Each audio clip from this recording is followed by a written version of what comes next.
हाँ जी, जिस जगह पे जज़म वाला हरफ, ये जो दालनुमा बनी हुई है इसको जज़म कहते हैं, और ये शाद वाला हरफ, ये जो 3 दंदों वाली बनी हुई है इसको शाद कहते हैं। जज़म वाला हरफ और शाद वाला हरफ दोनों एक साथ इकट्ठे आ जाएँ, तो फिर इनको पढ़ने का तरीका क्या होगा? क्योंकि ये जो जज़म वाला हरफ होता है वो भी पिछले वाले हरफ को अपने साथ मिलाता है, और ये जो शाद वाला हरफ होता है वो भी पिछले वाले को अपने साथ मिलाता है। लेकिन बात ये है कि जो जज़म वाला हरफ होता है वो पिछले वाले हरफ को अपने साथ मिलाने के बाद आगे नहीं मिलता। ये जो शाद वाला हरफ है वो पिछले वाले हरफ को अपने साथ मिलाने के साथ-साथ आगे भी चला जाता है, दोबारा भी पढ़ा जाता है। अब बात ये है कि अगर हम पीछे जो हा है इस मीम के साथ मिलाते हैं इस जज़म आने की वजह से, तो फिर आगे जो मीम के ऊपर शद लगी हुई है तो इसके साथ फिर किसको मिलाएंगे? इसके साथ मिलने वाला कोई हरफ बचेगा ही नहीं, क्योंकि जो मीम के ऊपर जज़म आने की वजह से ये आगे नहीं जाएगा। तो फिर इस हालत में, तो फिर इस सूरत हाल में ये करेंगे कि पिछले वाले हरफ को इस मीम साकिन, ये जिसके ऊपर जज़म आई हुई है इसके साथ मिलाने के बजाय उसके साथ मिलाएंगे जिसके ऊपर शद लगी हुई है। हाँ जी, क्योंकि अब ये जो आगे तो ये मिलेगा नहीं, इस मीम को अंदर ही अंदर हम इदगाम कर देंगे, छुपा देंगे, ठीक हो गया? तो अब हमने हा को मीम के साथ मिलाना है, उसके साथ साथ गुन्ना भी करना है। अब गुन्ना क्यों करना है? गुन्ना ये है कि जो मीम है इसके ऊपर जो 3 दंतों वाली शद आ गई है, ये शद जिस मीम के ऊपर आ जाए या ये शद नून के ऊपर आ जाए तो उसको पढ़ते हुए एक अलिफ के बराबर गुन्ना करते हैं। अब एक अलिफ के बराबर कैसे पढ़ेंगे? ये देखें, हामीम ज़ेर हिम।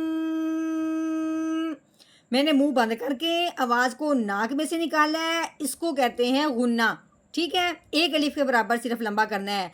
तो इस हा को इस मीम के बजाय इस मीम के साथ मिलाना है जिसके ऊपर शद लगी हुई है।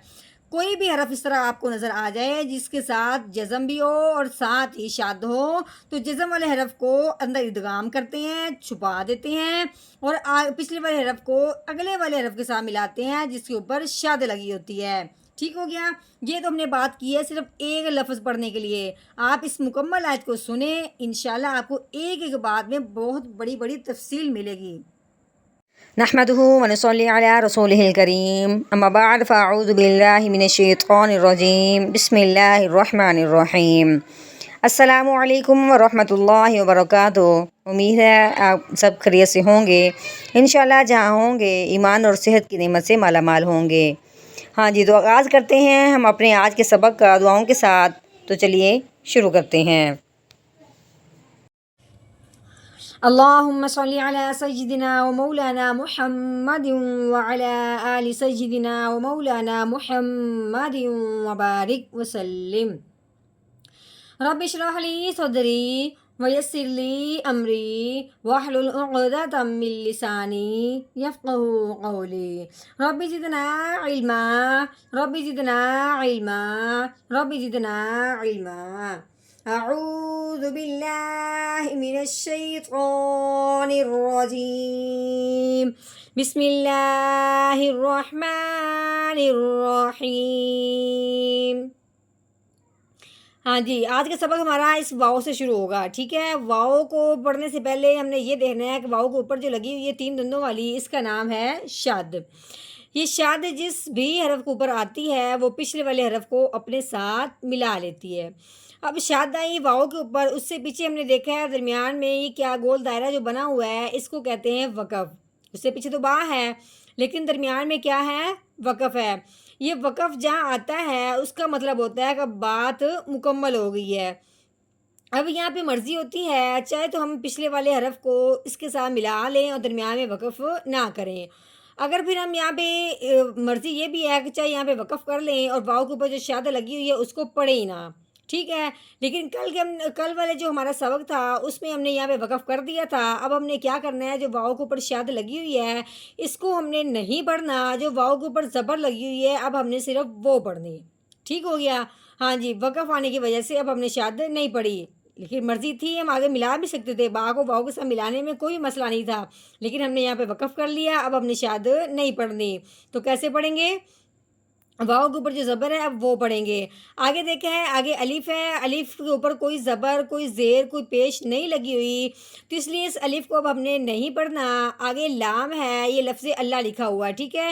لفظ اللہ کے اوپر ہمیشہ سے شد ہوتی ہے, تو شد والا جو حرف ہوتا ہے وہ پچھلے والے کو اپنے ساتھ ملاتا ہے. اب ہم نے واؤ کو اس لام کے ساتھ ملانا ہے شد کی وجہ سے, ٹھیک ہے. تو اب ہم نے کیسے پڑھنا ہے؟ واو لام زبر ول, کیسے؟ ول.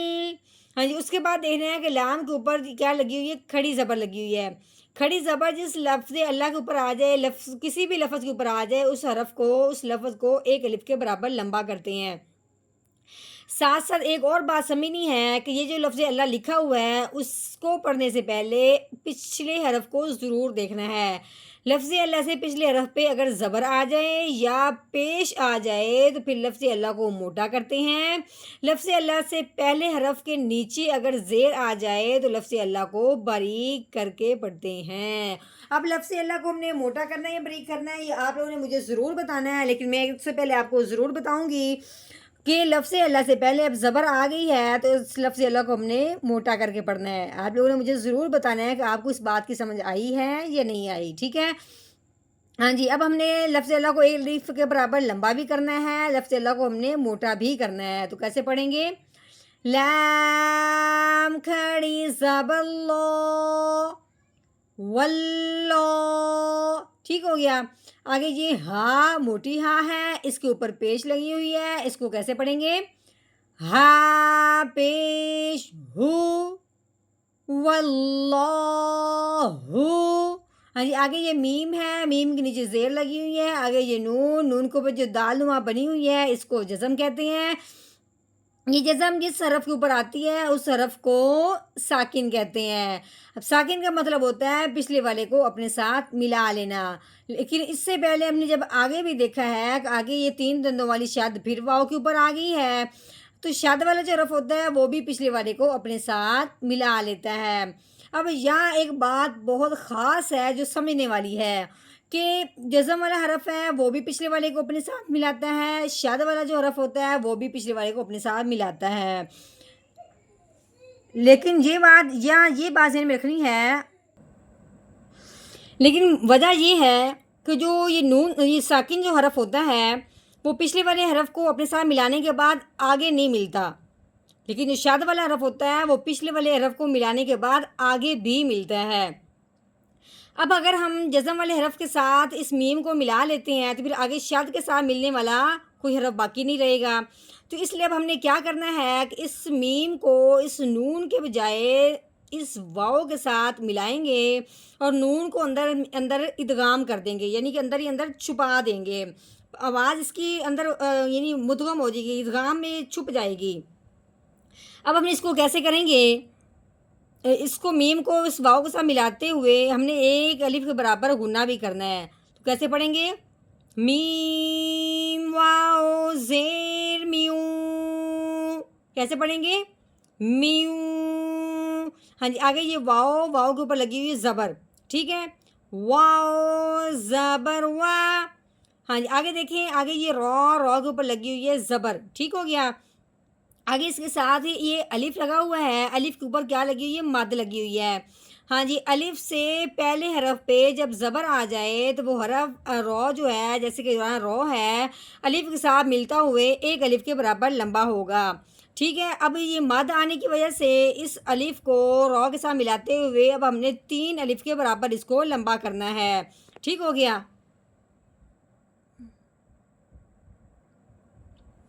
ہاں جی, آگے دیکھیں, آگے یہ آ گیا ہے حمزہ. حمزہ آنے کی وجہ سے مد کے فوراً بعد حمزہ آ گیا ہے, تو اب ہم نے کہنا ہے کہ یہ مد متصل ہے.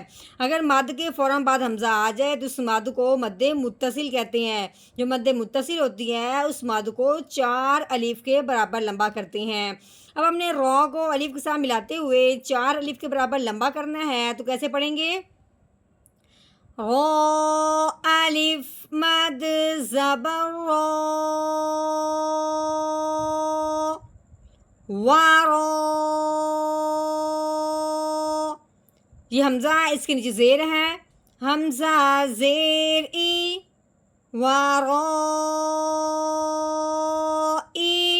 हाँ जी, आगे ये हा है, हा के नीचे ज़ेर आ गई है।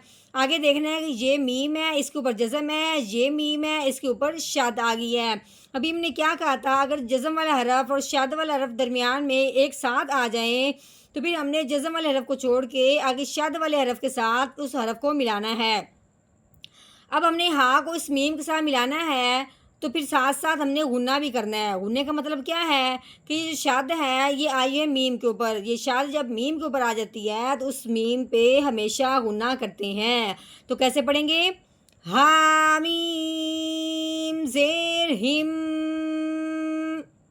वाराइहिम। हाँ जी, आगे बढ़ते हैं। मीम के ऊपर लगी हुई है पेश, आगे हा के नीचे आ गई ज़ेर। बताने का मतलब है कि आगे कोई शाद नहीं है, आगे कोई जज़म नहीं है, ये आपस में नहीं मिलेंगे। तो कैसे पढ़ेंगे? मीम पेश मू। हाँ जी, हा के नीचे ज़ेर है, लेकिन आगे क्या है? या के ऊपर जज़म आ गई है, तो ये या साकिन है। और साकिन हरफ जो होता है, वो पिछले वाले हरफ को अपने साथ मिला लेता है। हाँ, एक और बात याद रखनी है कि या साकिन हो और उससे पहले हरफ के नीचे जब भी ज़ेर आ जाए, तो वो हरफ उसके साथ मिलते हुए एक अलिफ के बराबर लंबा होगा। अब हमने कैसे पढ़ना है?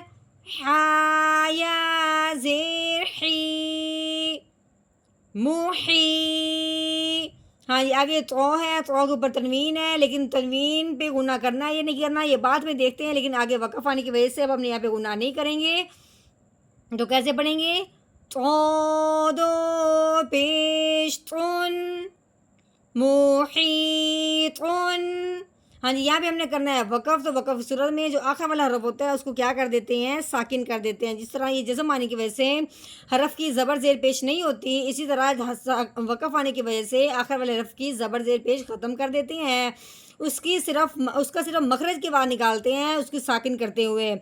अब जब हमने तो को देखा है, या तो को हमने जब साकिन करना है, तो हरूफ़ कलकला में से है।